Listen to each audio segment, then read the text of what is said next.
Daily रात को पूरे जोश के साथ ये सोच के सोता हूँ कि आज सुबह 3 बजे उठकर पूरे 2 चैप्टर खत्म करना है। लेकिन जब 3 बजे अलार्म बजता है तो उसे बंद करके फिर से सो जाता हूँ और ऐसा ही करते करते पूरे साल खत्म हो गया, लेकिन सुबह 3 या 4 बजे उठकर कभी नहीं पढ़ पाया।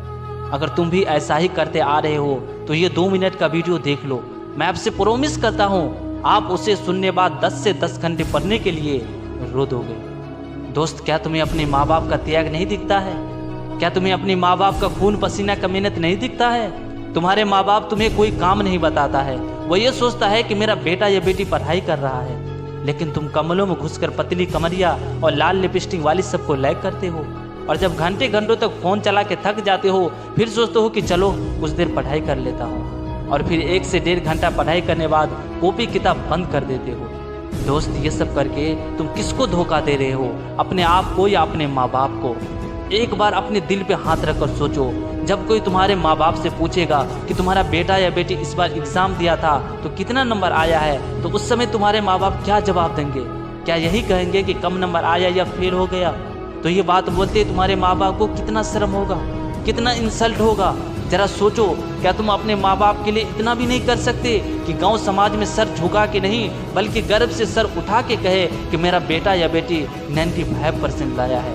जब कोई दोस्त या रिश्तेदार वाले फ़ोन करके तुमसे पूछेगा कि तुम्हारा कितना नंबर आया तो उस समय क्या जवाब दोगे?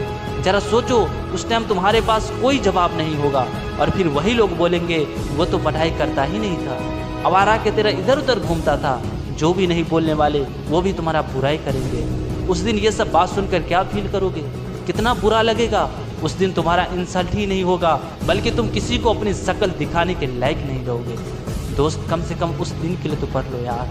दोस्त, अब तुम्हारे पास कम टाइम नहीं बल्कि बहुत कम टाइम बचा है, इसलिए सब फालतू के काम छोड़ो और सिर्फ पढ़ना है, पढ़ना है, पढ़ना है और ऐसा पढ़ना है कि सब कुछ फोड़ करके रख देना है। लेकिन सबसे इम्पोर्टेंट, इस फ़ोन को कुछ दिनों के लिए अपने से अलग कर दो, नहीं तो आपका बना हुआ ज़िंदगी बर्बाद कर देगा ये मोबाइल फ़ोन। आपका दुश्मन आपके जेब में रखा हुआ है। इसलिए दोस्त, प्लीज़ प्लीज़ प्लीज़ अब भी टाइम है, अपने तरफ से पूरी जान जी लगा के पढ़ने लग जाओ। और मैं आप सभी के लिए भी ईश्वर से दुआ करूंगा कि आप सभी का एग्ज़ाम अच्छा हो और रिजल्ट भी शानदार आए।